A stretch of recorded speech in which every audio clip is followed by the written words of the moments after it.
நிறைய தொக்கு வகைகள் செஞ்சுருப்பீங்க. வெந்தய தொக்கு செஞ்சுருக்கீங்களா? அறுசுவையோட உடம்புக்கும் ரொம்ப ரொம்ப நல்லதுங்க. அதுக்கு 1/4 கப் அளவு வெந்தயத்தை காரத்துக்கு தகுந்த மாதிரி வரமிளகா சேர்த்து நல்லா ஊற வச்சுருங்க. 1/2 கப் தண்ணி சேர்த்து ஊற வச்சுருங்க. 2 மணி நேரம் ஊறினதுக்கு அப்புறமா ஒரு மிக்சி ஜாரில் சேர்த்து இதுக்கு தேவையான அளவு உப்பு சேர்த்துக்கலாம். நான் ஒரு டீஸ்பூன் அளவு சேர்த்துருக்கேன்.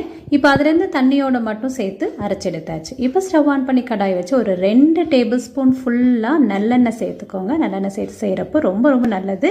அதே மாதிரி 1 டீஸ்பூன் கடுகு, கொஞ்சம் கருவேப்பிலை சேர்த்து கொதி வந்ததையும் ஒரு பெரிய நெல்லிக்காய் சைஸ் அளவு புளியை நல்லா திக்காக கரைச்சி அந்த தண்ணியும் சேர்த்துட்டு அது கூடவே 2 டீஸ்பூன் நாட்டு சக்கரை சேர்த்துக்கோங்க. அரைச்சி வச்ச வெந்தய விழுதையும் சேர்த்து 2.5 கப் அளவு தண்ணி சேர்த்து நல்லா ஃப்ளேமை கம்மி பண்ணி மிக்ஸ் பண்ணி விட்டுட்டே இருங்க. நல்லா வெந்து கெட்டியாகி வர ஆரம்பிக்கும் பாருங்கள். இந்த மாதிரி திக்கானதுக்கப்புறமா ஸ்டவ் ஆஃப் பண்ணிடுங்க. தோசை, இட்லி, ஒயிட் ரைஸோடு சாப்பிட்டு பாருங்கள். ரொம்ப ரொம்ப நல்லதுங்க. கண்டிப்பாக செஞ்சு பாருங்கள்.